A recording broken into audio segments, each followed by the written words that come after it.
दोस्तों, यह तब की बात है जब 2005 में इंडिया के एक लीजेंड स्विट्जरलैंड गए थे अपने एक टूर के लिए।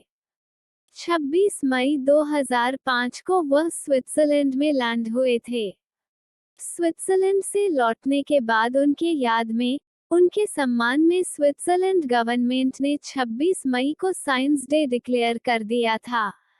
दोस्तों, आप जरूर समझ चुके होंगे कि मैं किसके बारे में बात कर रही हूँ। आज हम इस लेख बात करेंगे हुमारते missile man APJ Abdul Kalam के बारे में। उनकी लाइफ की कुछ जर्नी और ऐसे ही कुछ इंटरेस्टिंग किस्से आज मैं आपके साथ शेयर करूंगी। एपीजे अब्दुल कलाम का जन्म तमिलनाडु के रामेश्वरम शहर के एक छोटे से गांव धनुषकोडी में एक बहुत ही गरीब परिवार में हुआ था, जहां उनके पिता एक छोटी सी नाव चलाया करते थे जिससे उनके फैमिली को मुश्किल से 2 वक्त की रोटी नसीब होती थी। उनके घर में कोई भी पढ़ा लिखा नहीं था, लेकिन उन्हें बचपन से ही पढ़ाई लिखाई का बहुत शौक था। गरीब होने के बावजूद उनकी फैमिली उन्हें पढ़ाई के लिए पूरी तरह से सपोर्ट करती थी। लेकिन एपीजे अब्दुल कलाम जी हर सुबह स्कूल जाने से पहले न्यूज़पेपर बेचा करते थे ताकि उनकी फैमिली पर उनके पढ़ाई का ज्यादा प्रेशर न आए। स्कूल में उनके मार्क्स उतने अच्छे नहीं आते थे, लेकिन वो हार्डवर्किंग स्टूडेंट्स में से एक थे।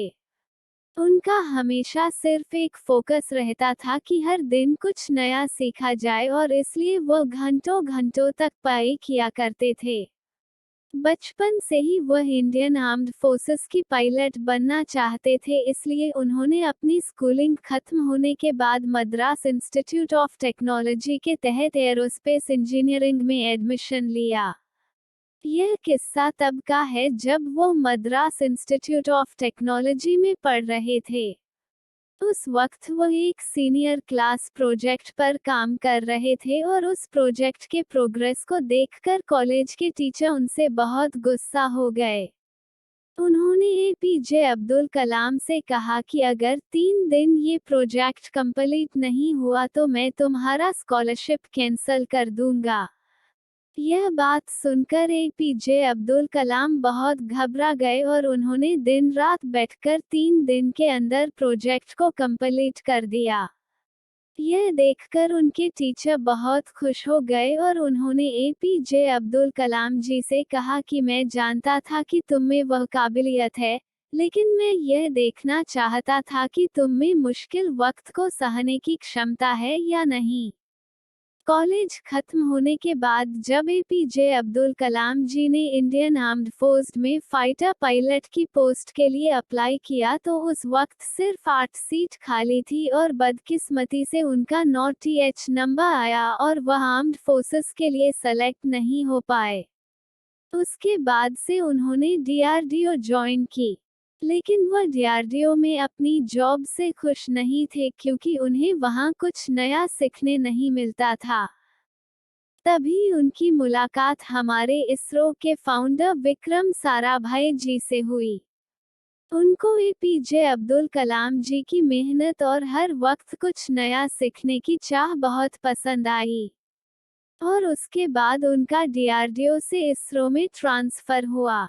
इसरो में एपीजे अब्दुल कलाम इंडिया के सबसे पहले सक्सेसफुल सैटेलाइट लॉन्च रोहिणी के प्रोजेक्ट डायरेक्टर थे।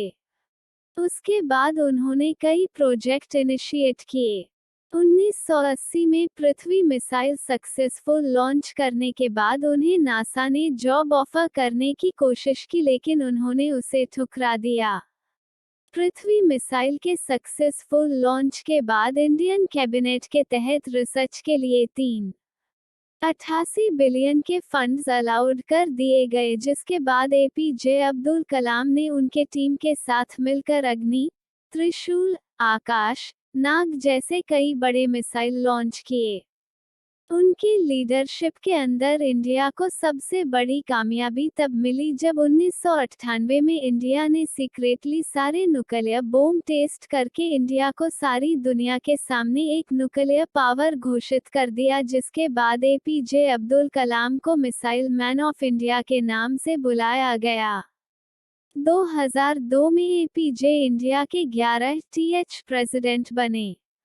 अपने प्रेसिडेंशियल टर्म के वक्त जब वो केरला विजिट के लिए गए थे, उस वक्त उन्होंने 2 लोगों को केरला के राजभवन में ऐसे प्रेसिडेंशियल गेस्ट इनवाइट किया था। वो 2 लोग कोई बड़े सेलिब्रिटी नहीं थे, बल्कि एक चपरासी और एक छोटे से होटल का मालिक था। ऐसा ही एक किस्सा 2005 का है, जब उनकी फैमिली राष्ट्रपति भवन में रहने आई थी। लगभग 10 दिन तक उनके फैमिली के 52 लोग राष्ट्रपति भवन में थे और उनके जाने के बाद एपीजे अब्दुल कलाम जी ने 3,52,000 अपनी फैमिली के रहने और खाने का खर्चा सरकार को दिया। जब एक रिपोर्टर ने उनसे पूछा कि आपने सरकार को पैसा क्यों दिया, तो उन्होंने जवाब देते हुए कहा था, सरकार मेरे रहने और खाने के पैसे देते हैं, ना कि मेरे फैमिली की। और इसी खुददारी ने पूरी दुनिया को इनसे प्यार करने पर मजबूर कर दिया। इनके पास जायदाद कोई नहीं था अपने किताबों के अलावा, पर अपनी कहानी से और अपने कामों से यह मिसाइल मैन पूरी दुनिया के लिए मिसाइल बन गए। तो फ्रेंड्स, आपको ए.पी.जे. अब्दुल कलाम की यह प्रेरणादायक कहानी कैसी लगी, हमें कमेंट करके जरूर बताएं और अच्छा लगे तो शेयर भी जरूर करें।